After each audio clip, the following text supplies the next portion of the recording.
أعوذ بالله من الشيطان الرجيم يا أيها الذين آمنوا لا تأكلوا أموالكم بينكم بالباطل إلا أن تكون تجارة عن تراض منكم ولا تقتلوا أنفسكم إن الله كان بكم رحيما. Juz number 5, I picked an ayah from Surah An-Nisa, and this is ayah number 29. Very powerful phrasing, and it captures really one of the main ethical principles of Islam. Those of you who claim to believe, Ya ayyuhalladhina amanu, la ta'kulu amwalakum baynakum bil batil. Don't consume each other's money using falsehood. Don't lie on your hours at your job when you have to punch in. Don't lie about it.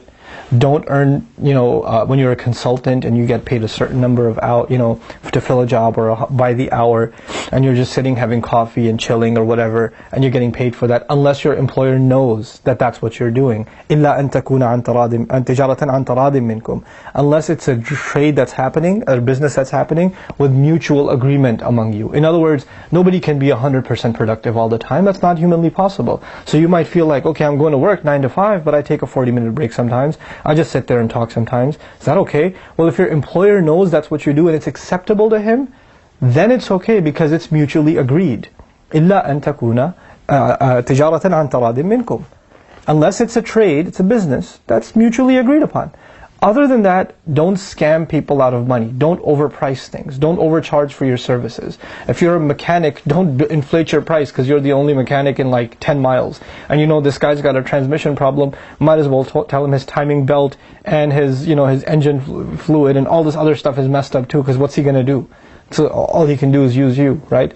Don't overbill people as if you're a physician, and charge them more and more and more because they're desperate and they're coming to you. Don't manipulate people like that.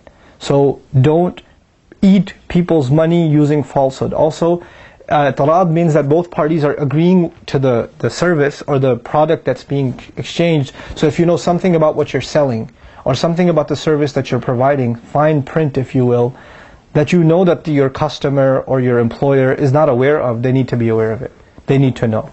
Because if they don't know and you're kind of skimming money out of them, then this is unacceptable to Allah. So most of our cell phone contracts, right, the fine print, this is bil batil, because you get all these fees and inconvenience fee or whatever, convenience fee and this fee, and you don't even know what these fees are for. And you never agreed to them, but they're all tacked on there, and they have a 40-page fine print that you have to sign at the end, and they know you're not going to read that if you're a normal human being. So, that's how they get away with these kinds of false agreements. We, Muslims, when we go into business or professional agreements or employment, we cannot consume money based on falsehood. We cannot eat people's money. And it's not just about employees with employers, it's employers with employees too, and that's what I'll end with.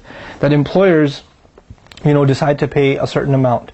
When you know your employee's working harder, and they're doing more, and you're not paying them more as a result, or you're paying some employees more than you're paying other employees for the same exact work because you're giving preferential treatment, this is also falsehood. This isn't right. You can't do that. These are unethical standards, that you pay some the same amount, or you pay somebody else more amount even though they're doing the same work. This is you're eating their money because it's no longer your money. The person you underpaid, you just ate their money. And the only way you can get away with that is if they both an taradim minkum. And finally, if they both agree to it and they're both happy with it. That's the amazing thing in the ayah. You don't just agree with your consumer, because you can get them to agree even if they're not happy. You know how car salespeople get you to agree even if you're not happy and you sign the thing and you regret it later? You have to be happy. Both sides have to be happy and completely content with the agreement an taradim minkum. That's the beauty of this ayah. That if both parties are not content, then this is not a fair agreement. And once the fair agreement is in place, you have no right to complain.